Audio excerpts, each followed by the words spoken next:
Dick Rauscher here. Welcome back to the Stony Hill Nuggets. Today we're going to be talking about nugget number 278. Time for a revolution in human consciousness. In other words, time to grow up as a species. I, as a writer, and I've been writing this blog now for quite a few years, I have never had the kind of negative feedback that I've gotten recently. People are really frightened.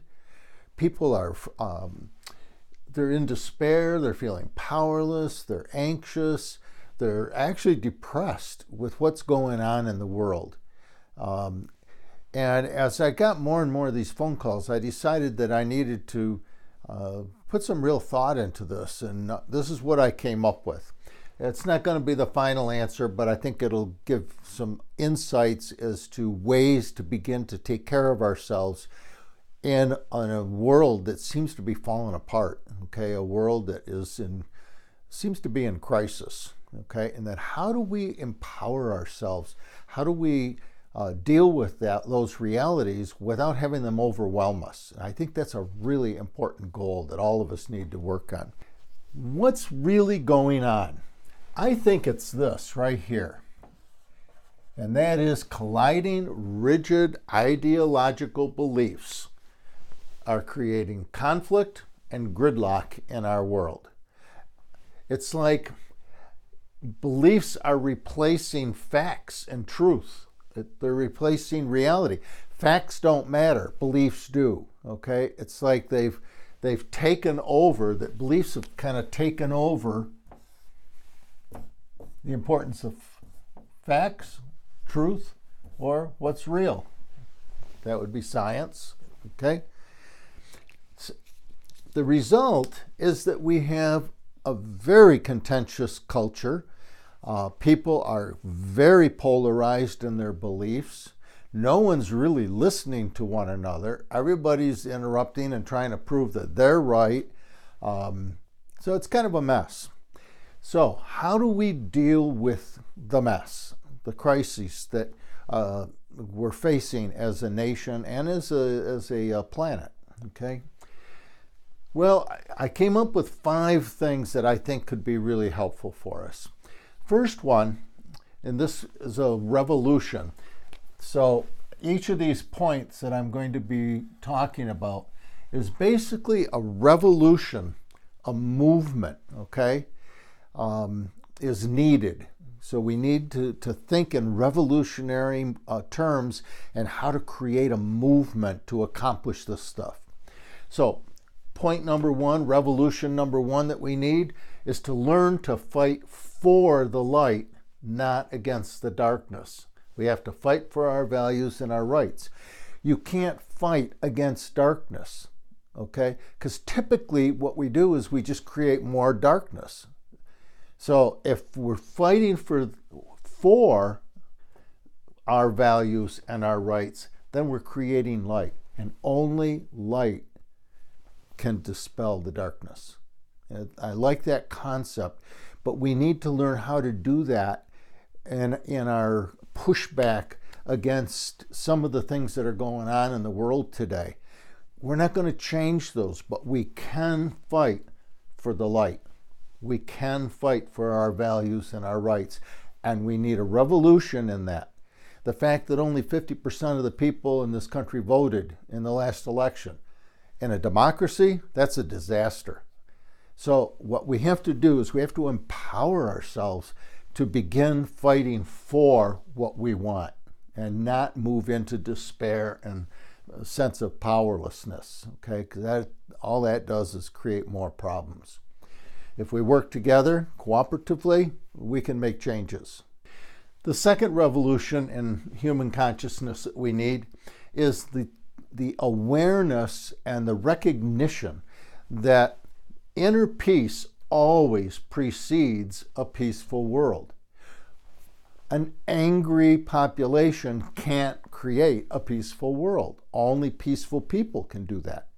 So the question is, how do we find inner peace? Okay, one of the things is to, and I'll talk a little bit more about another concept down here, but right now, focus on mutual benefit. Okay, We're all human beings. We're all in this journey together. There's no us or them, okay? There's only us. It's only we. So if we can begin to think in terms of mutual benefit or common good, okay, compassionate outcomes, then what we're doing is we're beginning to increase our inner peace because we're looking to create a more compassionate world, okay?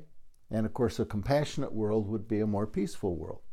Third revolution in consciousness that we need is to learn the skills and habits of successful, empowered people. And these folks increase their ability to work cooperatively with others, okay? So one of the things that I think would really be helpful for all of us is if we could re-empower ourselves. I think we've gotten so caught up in this despair and fear and powerlessness that we've kind of given up. And what we need to do is to go back and empower ourselves. And that's not a philosophy, that's a practice. And the practice is learn the skills and habits. Why are people successful? What do they do? How do they think to be successful and to be self-empowered? Okay? If we can figure out and do some of this skill building and some of this habit forming, I think we'd be a lot more successful in terms of working more cooperatively together and empowering ourselves so we're not giving in to these negative feelings. The fourth way that I think we need a revolution in consciousness is to recognize something that's really important. And this is kind of the core of much of what I do in my writing and workshops, etc., and teaching about primitive ego. The core problem in most of the crises and challenges and threats to our culture, human culture, and our planet are all created by childhood conditioning. Now, I won't have time to go into it in detail here, but just as a highlight, our need to be right, okay?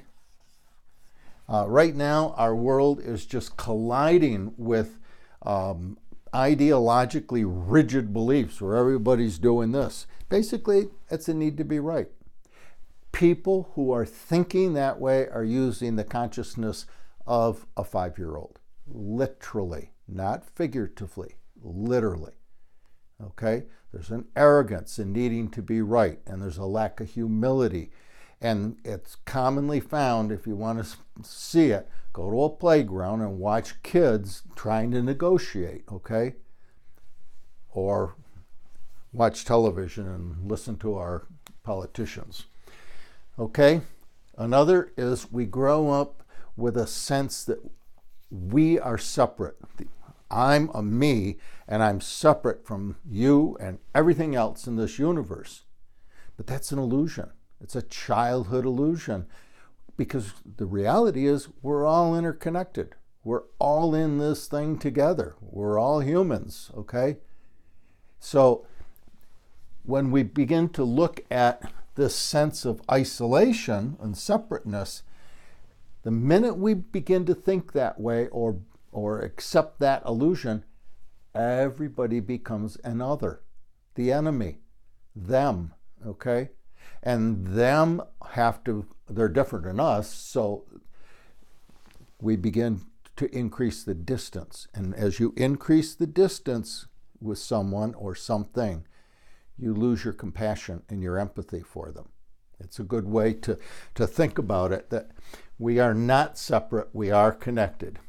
And the third thing is self-focus. In childhood, we're taught to pay attention. What do you need? But we learn that very early, and that becomes a what's in it for me. And as an adult, that turns into greed. What's in it for me? How's it going to benefit me?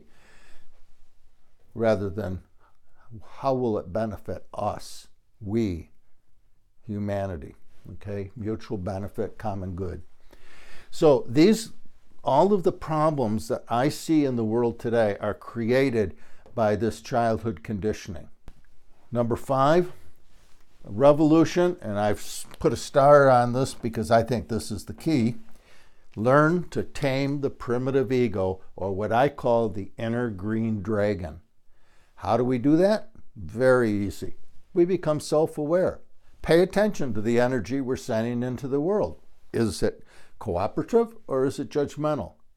Is it angry or is it based on a concept of working together as a team, cooperatively? Okay? Is it us versus them or is it we? Okay? If we can learn how to pay attention to that energy, then we can begin to create a sense of oneness, and we can begin to tame the fiery energy of that inner green dragon called our childhood primitive ego. Okay? One of the ways I like to think about it is if we can learn to tame that inner green dragon, the primitive ego of childhood, and all of that conditioning, most of it's an illusion, that's not facts, but we haven't ever questioned it. But if we can begin to tame that energy so that it becomes more compassionate, and more empathic, and more teamwork and cooperatively focused on mutual benefit, then what we're doing is we're becoming a dragon master. And I like to think about it from that standpoint, that a dragon master is really a much more enlightened person. The key concept that I'm trying to kind of highlight here in number 5 is that the only way that we can tame our primitive ego, or the inner green dragon, and become a dragon master is to awaken our consciousness, to become more enlightened, okay? And right now we are seeing a world that is not enlightened. We're seeing a world where people of power, people of authority and in position of authority are using childhood 5-year-old thinking. And I think we need to get those folks out of our political system. It's a very primitive, very childish, very immature, and very unawakened style of thinking and way of seeing the world. And it's bad enough when we just have this kind of, thinking, this conflicted thinking in our relationships with family members or other friends. But when we have it in our political leaders that we've elected to Congress, pretty dangerous stuff, okay? And I think that if we could begin a movement and a revolution, just pick one of these that makes sense to you and go to work on it. If we have enough people who are willing to awaken themselves and become dragon masters, enlightened, I think we could probably begin to change the world in ways that we can't even imagine. Okay, I hope this has been helpful. Pick one, work with it. If you have questions about it, don't hesitate to drop me an email. I'll be more than happy to get back to you. Okay? Have a good week and get enlightened. We'll see you down the road.